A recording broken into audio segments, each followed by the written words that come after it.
안녕하십니까. 우리 선생님들 이제 본격적인 싸움이 시작이 됐습니다. 여태까지 한 건 전부 다 맛보기고요. 이제 우리 선생님들이 이제 문제풀이 과정으로 들어오셨잖아요. 점수를 갖다가 올릴 수 있는 가장 좋은 그런 계기는요, 문제집에 있는 거예요. 문제집에. 그래서 이 문제집을 갖다가 우리 선생님들이 적어도 3번 이상 반복하셔가지고 여기 있는 지문만 다 기억하셔도요, 시험장 가서 다 맞아요. 다 맞습니다. 아니, 똑같이 나온다고? 똑같이 안 나와요. 똑같이 안 나오는데, 이걸 갖다 기억을 하시게 되면은, 이걸 갖다 자주 보시면 이해가 되거든요.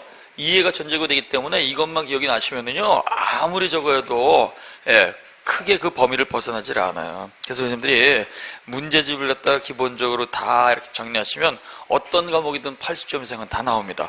나머지 20점이야, 그거 안 맞아도 되는 거예요. 평균 80점이면 추석이게. 그죠? 65점 맞으셔도 되는 거예요. 65점만.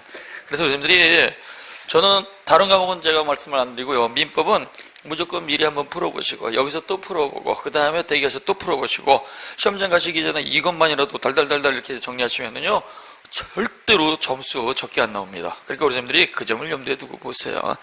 자, 그래서 오늘 드디어 우리 선생님들이 모의고사 점수를 딱 예를 들어서 40점을 맞았다, 50점을 맞았다, 이걸 20점 이상 끌어올릴 수 있는 계기는 바로 이 시간입니다. 이걸 잘 보시면 되는 거예요.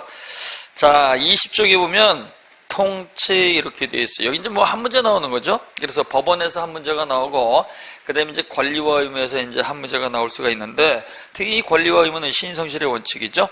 그래서 민법 제1조하고 신의성실의 원칙, 그 다음에 권리남용금지의 원칙, 민법 제2조, 여기서 100% 나온다. 100%. 자, 그래서 통칙 제목은요, 공통원칙이죠. 공통원칙을 갖다 우리는 통칙 그러는데, 이 통칙은요, 재산관계, 가족관계, 민법 전체의 공통원칙이라는 뜻이에요. 그래서 여긴 2개의 조문이 있어요. 민법 제1조, 법원이 있죠. 민사에 관하여 법률의 규정이 없으면 관습법에 의하고, 관습법이 없으면 조리에 의한다. 이거 하나 하고요. 민법 제2조 신성실의 원칙이 있어요. 권리의 행사와 의무의 이행은 신의에 쫓아서 성실해야 된다. 권리는 남용하지 못한다. 이 조문은 항상 기억하시면 별로 어려운 것 없어요. 자, 그래서 대표 문제를 한번 보셔요. 이게 바로 작년에 나온 겁니다. 자, 법원에 관한 설명으로 옳지 않은 것은 이렇게 되는데요. 자, 문제에서 법원이라는 게 나와 있죠. 법원이 뭐죠? 법입니다. 법. 갑과 을 두 사람의 분쟁이 있었을 때 그 분쟁을 해결하기 위해서 법원의 판사가 사용하는 법의 종류를 했다고 우리는 법원이라고 합니다. 법원. 자, 이 민법 제1조가 중요한데, 거기 지문을 보시면 민사에 관하여 법률의 규정이 없으면 관습법에 의하고, 관습법이 없으면 조리에 의한다. 민법 제1조죠. 이렇게 바로 문제를 준다는 얘기예요. 그래서 이 2번 지문이 굉장히 중요한 지문이고, 이건 민법 제1조죠. 민법 제1조고, 요건 강행규정입니다. 강행규정. 그러니까 당사자의 반대특약은 무효가 되는 거예요. 그래서 민법 제1조는 무엇을 갖다가 규정을 했냐면, 민법 제1조는 민사에 관하여 이렇게 돼 있죠. 여기 이 민사라고 하는 것은요, 일반인들의 재산관계, 가족관계에 있어서 분쟁이 있었을 때, 분쟁이 있게 되면 그때에는 법률을 갖다가 적용을 하고, 법률의 규정이 없으면 그때에는 재판을 못하는 게 아니고 관습법을 갖다가 적용을 하고, 관습법조차도 없으면 그때에는 조리에 의한다. 이렇게 돼 있죠. 그러니까 여기 민법 제1조에서 중요한 단어는 법률관습법 조리입니다. 그래서 이 법률관습법 조리를 다른 단어로 바꾸면 안 돼요.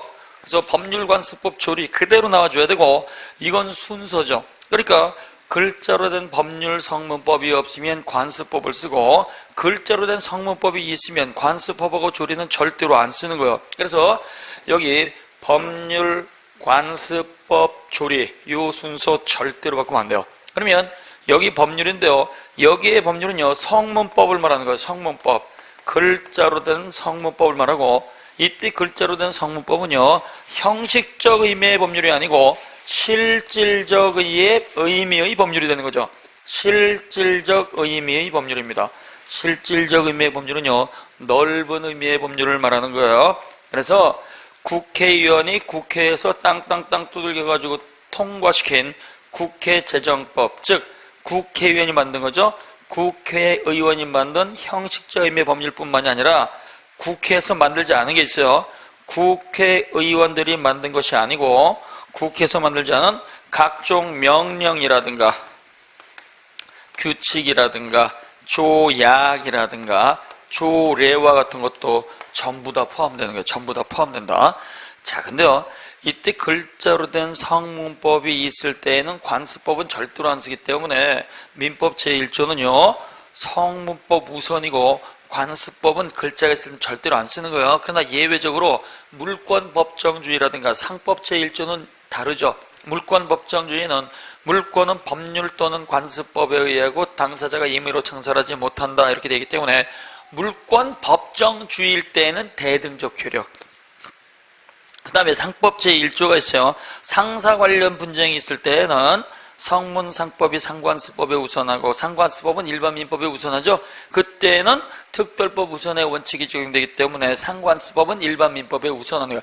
그것만 예외고요. 민법 제1조는 무조건 글자 우선이에요. 그러니까 민법 제1조에는 성문법을 갖다가 먼저 쓰기 때문에 불문법, 관습법은 언제나 보충적 효력입니다. 자, 그러면 여기 관습법이 나오는데요. 이 관습법이라고 하는 것은요, 관행이라고 볼 만한 걸 갖다가 가지고 있을 것, 사회 구성원들이 그걸 갖다가 법으로 인정합시다라고 하는 법적 확신을 갖다가 부여한 것. 그래서 관행이 있고 법적 확신이 있었을 때 관습법은 이미 우리가 만든 것이고, 이 법적 확신은 영구불변이 아니기 때문에 시대에 따라서 달라지는 거예요. 따라서 관습법을 갖다가 적용할 당시에 헌법적 가치를 위반을 했거나 강행질서 위반의 모습이 있게 되면 법적 확신은 사라진 거죠.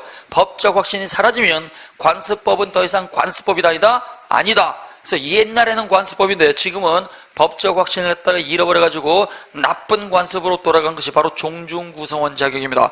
옛날 나쁜 관습법은 남녀 차별을 갖다가 인정을 했기 때문에 종중구성원으로서 성년 후손 그러면 남성만을 갖다가 포함시켰고 여성을 제외했죠.